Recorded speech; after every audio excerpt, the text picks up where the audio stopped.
What's going on, guys? Welcome to this very blackout edition of the Main Event Talk right here on YouTube. I am the Main Event Player, the Super C.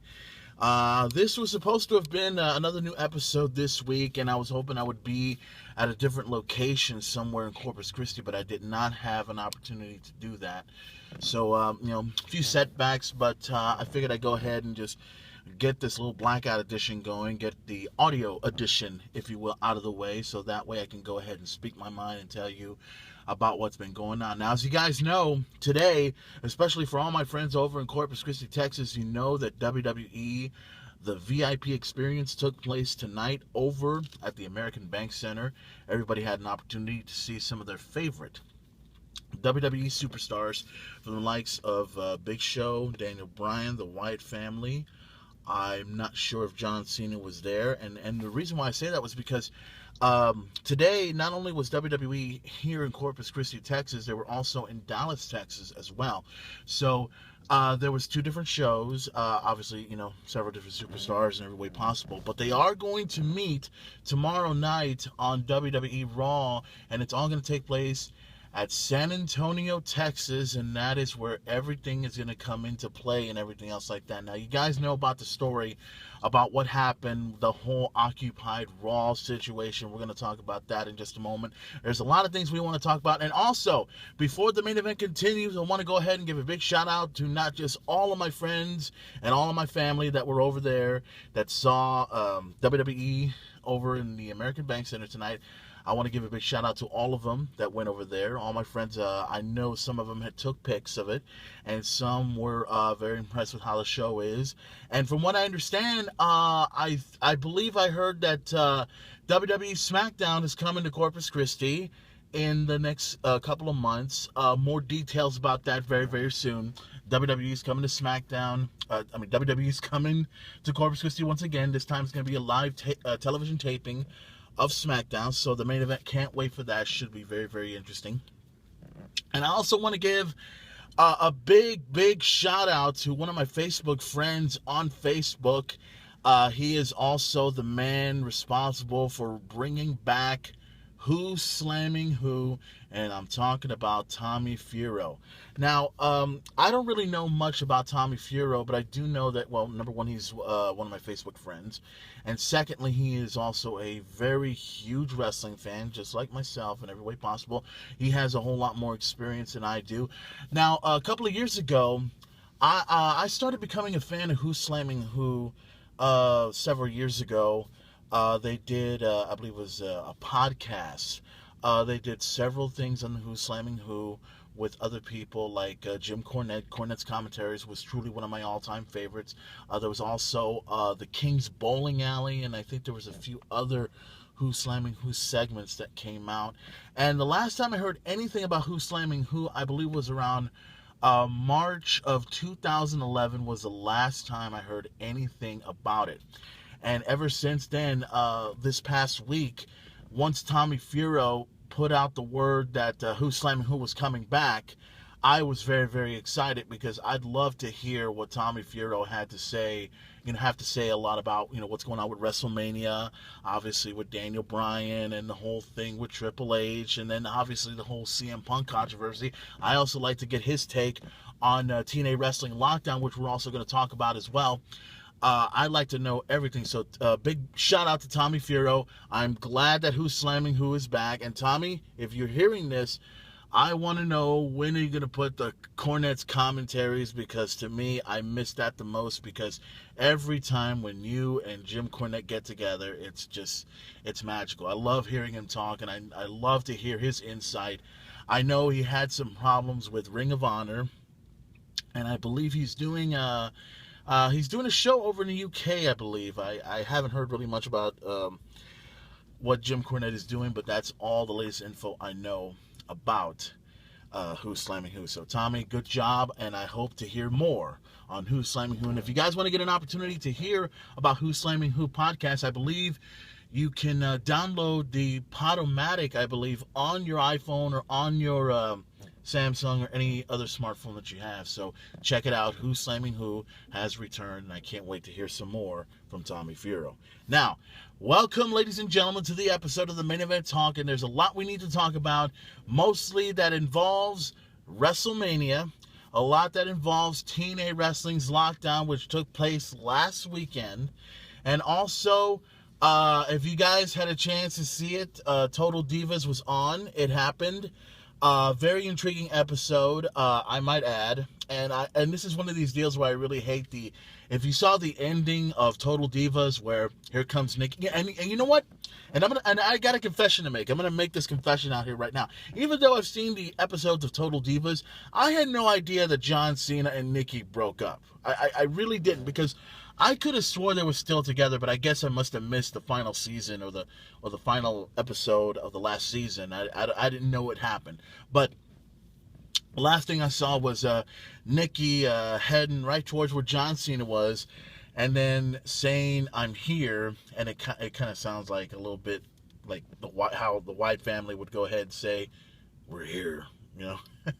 And then the whole thing with "to be continue," and that's where the show really got interesting. So I'm hoping that this season, you know, I really like how this episode turned out. I'm kind of curious about how the Total Divas episode and how the rest of the episodes are coming in the near future. I'm going to talk a little bit more about that possibly in the near future.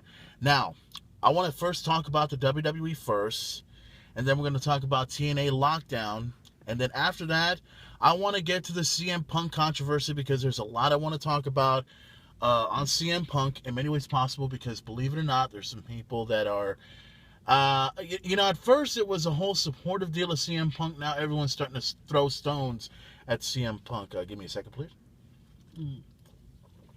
I got a Coke in my hand. I need to drink it every once in a while. It's a diet thing. But anyways, let's get right into what we need to talk about. WWE Raw.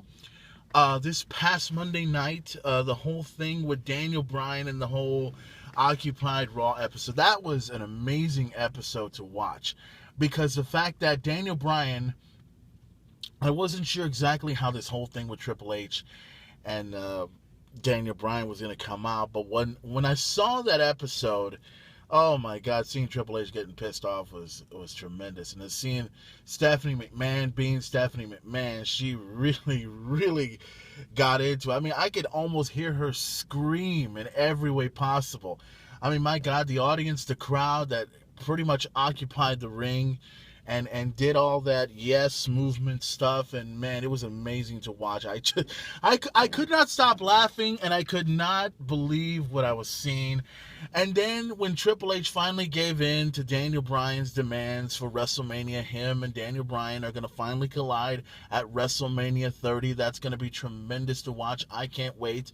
It's going to happen on April 6th. You can get it on pay-per-view. You can get it on the WWE Network. I've not gotten mine yet. I'm still deciding whether or not I should go ahead and take on the WWE Network or not. That's a big decision for me nonetheless. Now, not just the fact that Daniel Bryan is going to face Triple H at WrestleMania, but if Daniel Bryan does beat Triple H at WrestleMania, then Daniel Bryan will move on and take on the WWE Champion Randy Orton and Batista, making it a triple threat match for the WWE World Heavyweight Championship. And I love the idea. And I ran into a few people. I know a few people that pretty much, and I'm going to commend them for this, because they were the ones that pretty much said, hey, I bet you anything that we're going to have one match with Daniel Bryan with Triple H, and then it's going to be, you know, triple threat match. And it sounded like a good idea, but I wasn't sure if it was going to happen. And then once I saw it before my eyes, I'm like, holy fucking shit, there was a few people that saw that coming. Holy crap. Why didn't I? Shit. But anyways, nonetheless, that's going to happen. Daniel Bryan will take on Triple H at WrestleMania, and if Daniel Bryan wins, he will have an opportunity to take on Batista and Randy Orton for the World Heavyweight Championship triple threat match. Hope that takes place. I cannot wait. WrestleMania is getting a whole lot better every time. We went from having, it's still, as far as I'm concerned, it's still the worst WrestleMania, simply because Randy Orton is still competing against Batista for the WWE World Heavyweight Championship. But it will get better if Daniel Bryan wins against Triple H. That's my opinion. Now, I also want to talk about Not Daniel Bryan. I also want to talk about the streak. The Undertaker versus Brock Lesnar. I really like how this is going. I'm glad that Brock Lesnar is going to be the one to take on the Undertaker at WrestleMania. And there's a lot of things that a lot of people don't seem to understand, especially when it comes to Brock Lesnar.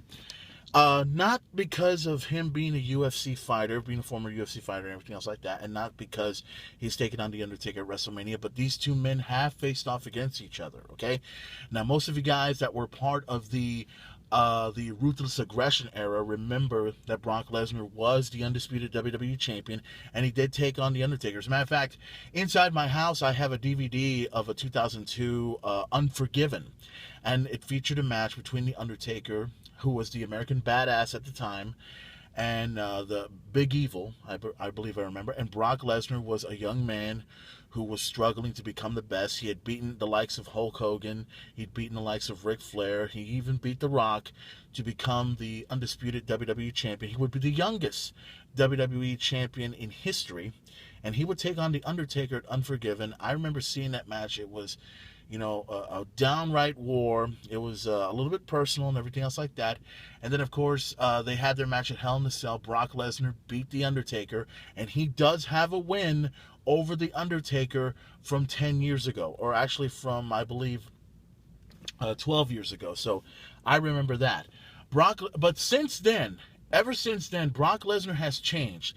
He left the WWE to, obviously, first I thought it was going to be for football, and then I thought he was going to, I believe he was the IWGP Heavyweight Champion, if I remember that correctly, and then he went to UFC, of course, and became Heavyweight Champion there, and then, of course, he came back to WWE, taking on the likes of CM Punk, of Triple H, and others of that nature, and now he has an opportunity to take on The Undertaker at WrestleMania. Now, these men have faced off against each other before, but Brock Lesnar is in total different territory in this one, because even though Brock Lesnar has appeared at WrestleMania not once, not twice, but 3 times, this is a different atmosphere for Brock Lesnar, because even though, and I gotta say this, Brock Lesnar, even though he's more dangerous than ever, The Undertaker, yes, you can call him an old man, you can call him that he doesn't have it anymore, but The Undertaker is still the hottest thing going in all of WrestleMania. His streak is the greatest gimmick, the greatest thing that has ever happened in WrestleMania. He is at 21-0. He has had great matches with CM Punk, with Shawn Michaels, with Triple H, and others. Do I expect a good match between Brock Lesnar and The Undertaker? Obviously, I do. Now, there's also one thing I want to point out, and I thought I read this on Facebook, and I thought I read this on Twitter. Let me get this straight. Not the Kimura lock, but the Hell's Gate maneuver has been banned from the WWE. Now, I don't understand why in the world would you ban the hold? Well, I can understand why you could ban the hold, because obviously it is a dangerous hold, and I've seen that hold used in the UFC many times before from other competitors. Undertaker obviously got that from the UFC, duh. But why in the world would you want to ban that hold? I mean, I could understand them banning the hold because it's dangerous, but why would you do that? I mean, why don't you go ahead and tell Brock Lesnar not to use the Kimura lock on The Undertaker? Why don't you just tell him to ban that? Here's the thing. Personally, in my opinion, this match between Undertaker and Brock Lesnar is going to kick ass. And personally, I don't mind seeing Brock Lesnar using the Kimura lock on The Undertaker. It'd be interesting to watch. And it would be even more interesting if The Undertaker were to use the Hell's Gate on Brock Lesnar. It'd be interesting to see The Undertaker make Brock Lesnar tap at WrestleMania. It'd be interesting to watch. But nonetheless, at WrestleMania, the streak is on the line.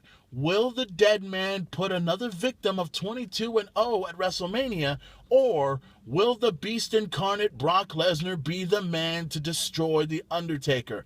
My opinion, I don't think it'll happen. It's going to be a great match like any great match I see with The Undertaker. So I say Undertaker will make it 22-0 at WrestleMania, and he will beat Brock Lesnar right in the middle of the ring. I expect a good match. Can't wait for it. It's going to be tremendous to check out. And The Undertaker will be making his appearance I believe this Monday night, and obviously Brock Lesnar will probably be there as well.